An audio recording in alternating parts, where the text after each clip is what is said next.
Halo guys, Assalamualaikum warahmatullahi wabarakatuh. Selamat datang di channel Akang Sharing bersama saya, Rido. Pada video kali ini, saya akan memberikan sebuah tutorial cara menghapus atau uninstall sebuah software di Windows 11. Yuk, langsung saja kita mulai caranya. Pertama-tama kalian buka Start menu di sini, kemudian kalian ketikkan setting.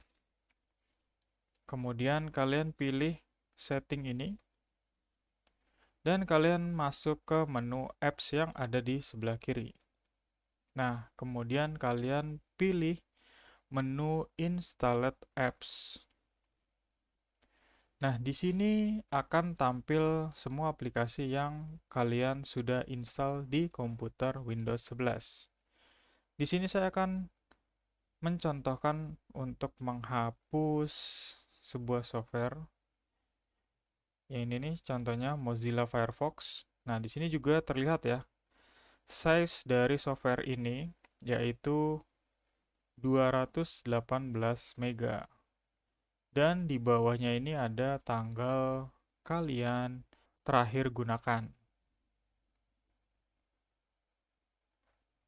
Oke, kemudian kita coba uninstall di sini. Kalian klik yang titik 3 ini ya, kemudian pilih uninstall.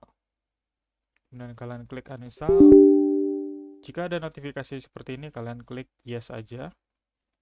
Dan kalian klik next, lalu uninstall.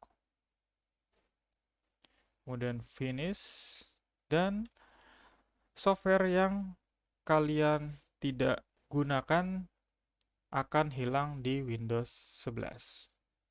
Oke, cukup sekian tutorial kali ini. Jangan lupa like, komen, dan subscribe untuk mengembangkan channel Akang Sharing. Wassalamualaikum warahmatullahi wabarakatuh. See you next video.